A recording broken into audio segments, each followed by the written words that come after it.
উত্তর ঢাকা জেলা ডিবির অভিযানে তোফাজ্জল হোসেন তনুর মৃতদেহের হাড় ও মাথার খুলি উদ্ধার।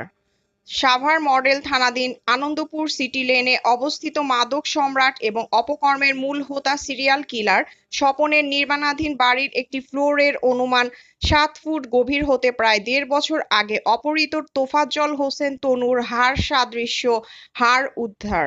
গত 2 জুন সীমা নামক একজন এনজিও কর্মী অপহরণ হন সাভারের বিরুলিয়ার খনিজনগর থেকে।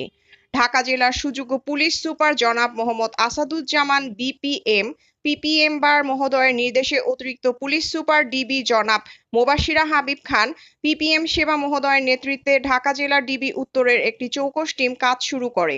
পরবর্তীতে গত 6 জুন বৃহস্পতিবার সকালে ডিবি পুলিশ সীমা হত্যা মামলার একজন আসামি সাইফুলকে গ্রেপ্তার করতে সক্ষম হয়। সাইফুলের দেওয়া তথ্য মতে ডিবি পুলিশ গত বৃহস্পতিবার 6 জুন সীমা আক্তারের মৃতদেহ উদ্ধার করে। সাইফুলের স্বীকারোক্তি থেকে জানা যায়, সীমা অপহরণ ও হত্যা মামলায় মূল হোতা ছিল স্বপন। স্বপনের নেতৃত্বে সাইফুল, রেজাউল, তাইরান, আসিফ সীমাকে অপহরণ করে বর্বরভাবে পানিতে চুবিয়ে অজ্ঞান করে খনিজনগরে স্বপনের বাড়ির পাশের দেয়াল ঘেঁষে পুঁতে ফেলে। পরবর্তীতে উক্ত মামলার সূত্র ধরে ডিবির কাছে তদন্তাধীন আরও একটি অপহরণ মামলার তথ্য পাওয়া যায়। এই তথ্যের ভিত্তিতে ডিবির একটি চৌকস টিম অপহৃত তোফাজ্জল হোসেন টুনুর লাশ উদ্ধারের কার্যক্রম শুরু করে এবং আরও একটি চৌকস টিম সীমা হত্যার মূল হোতার সিরিয়াল কিলার স্বপনকে গ্রেপ্তারের কার্যক্রম শুরু করে। আজ সকালে ঢাকা জেলা ডিবি পুলিশ স্বপনকে গ্রেপ্তার করতে সক্ষম হয় এবং তার দেখানো মতে তার বাড়ি ও মাদক স্পট থেকে প্রায় 1.5 বছর আগে অপহৃত তোফাজ্জল হোসেন তনুর লাশের কয়েক টুকরা হাড় এবং খুলি উদ্ধার করতে সক্ষম হয়।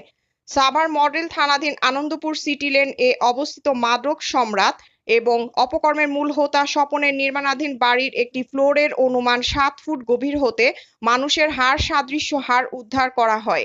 স্বপনকে প্রাথমিক জিজ্ঞাসাবাদে জানা যায়, তনুকে নৃশংসভাবে কম্বল দিয়ে পেঁচিয়ে শ্বাসরোধ করে মাটি চাপা দেয় এই সিরিয়াল কিলার।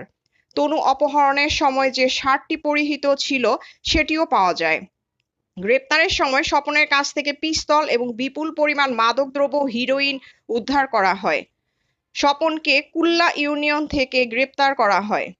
ঢাকা জেলা ডিবি উত্তরের প্রতিটি সদস্যের অসীম আন্তরিকতা, অক্লান্ত পরিশ্রমের ফলে 1.5 বছর আগের অপহরণ ও হত্যাকাণ্ডের লাশের কয়েক টুকরা হাড় ও খুলি উদ্ধার করা সম্ভব হয়। প্রিয়াঙ্কা মল্লিক, আলোকিত টিভি, ঢাকা।